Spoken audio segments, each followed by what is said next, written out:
उसने पेंसिल पकड़ के ना कहता है तुम लोगों के अंदर ये कैपेबिलिटी नहीं है अभी कि ये पेंसिल बना सको अपने मुल्क में, ये चाइना से इंपोर्ट करते हो, जबकि इस वक्त दुनिया का सबसे लेटेस्ट 3 न्यूक्लियर टेक्नोलॉजी तुम लोग बना के बैठे हुए। This is a miracle. तुम लोग अपना शार्पनर चाइना से मंगवाते हो, जबकि इस वक्त तुम फाइटर जेट बना रहे हो। उस वक्त हम प्रोडक्शन शुरू हुई थी, यानी कि वो टेक्नोलॉजी अभी JF-17 अल्हम्दुलिल्लाह अभी तो प्रोडक्शन भी हो गई और वर्ल्ड लेटेस्ट जो अभी हमारा जहाज है और अभी एक्सपोर्ट भी हो रही है।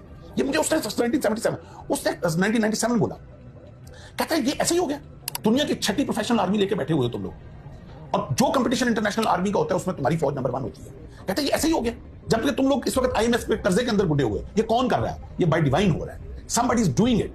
ये तुम लोगों को खुद नहीं अभी समझ आ रहा। ये जब आखिरी वक्त आना है, जब हम दोनों ने आमने सामने खड़ा होना, तुम लोगों को उस वक्त तुम्हारे लीडर्स ने तुम्हें गाफिल रखा हुआ है। वो बेतकल्लफी की वजह से फरत जज्बात में बोल गया, या कुछ ऐसा भी है कि हम पाकिस्तानी होस्ट बड़े अच्छे होते हैं। मैं उसको अक्सर बाहर खाने के लिए ले जाता था, बिल मैं पे करता था, तो वो हमारी जो अच्छी होस्ट होने की एक काबिलियत है ना, तो शायद उस वजह से वो सच उगल गया मेरे आगे।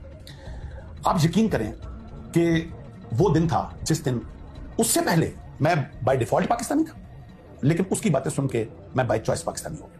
मेरे सारे रिश्तेदार फॉरेन कंट्रीज में थे, मेरे ससुराल सारा फॉरेन कंट्रीज में था, and they wanted me to settle in USA and I had all the opportunities to do very good abroad. मेरे पास सब कुछ था, मगर I decided not to leave this country ever ever ever.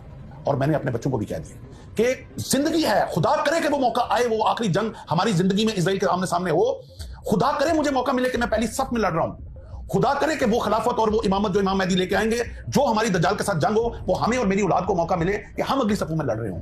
इसलिए हम कभी ये ना इस मुल्क को छोड़ सकते हैं, ना कभी इस मुल्क के ऊपर आंच आने देंगे, हम अपना खून बहा देंगे, क्योंकि हमें अपने दुश्मन से वो बात पता है। वो कहता है तुम लोग इस वक्त जो एग्रीकल्चर रेवोल्यूशन, तुम्हारा इंडिया पानी ये मुझे उसने बताया 1970 कि इंडिया प्लान कर रहा है तुम्हारा एग्रीकल्चर तबाह करने के लिए, और तुम्हारा सारा पानी बंद कर रहा है, और तुम्हारे अपने बिके हुए बीच में जो पानी बंद करवा रहे हैं। और बाद में वो जमात रिशा पकड़ा गया जो बिका हुआ था, खुदा लानत करे उसके ऊपर और उसके आल औलाद के ऊपर, जो ऐसा शख्स पैदा हुआ जिसने अपने मुल्क का सौदा किया और हमारे पानी को बर्बाद किया जाके, जो दरियाओं का उसने इंडिया के साथ सौदा किया।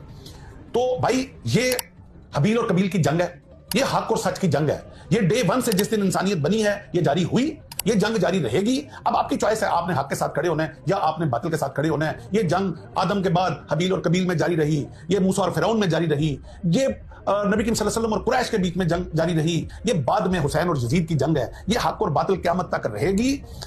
हमने ये फैसला करना है कि मुसीबतों से, ये बिजली के बिलों से, ये नाकस पॉलिटिकल सिस्टम से तंग आके हमने अपनी फौज को गालियां देनी है, हमने अपने मुल्क को गालियां देनी है, और ये गालियां देके हमने जाके बातिल के साथ खड़े हो जाना। और 4 दिन की जिंदगी है यार, कौन सी लंबी जिंदगी लेके आए हो, कौन था यार, कौन हजारों साल जिया है। आज हमसे बड़े बड़े लोग जो पहले पैदा हुए, इतनी आसाइशों की जिंदगी जी रहे थे, आज कब्रों में पड़े हुए हैं। 4 दिन की जिंदगी है।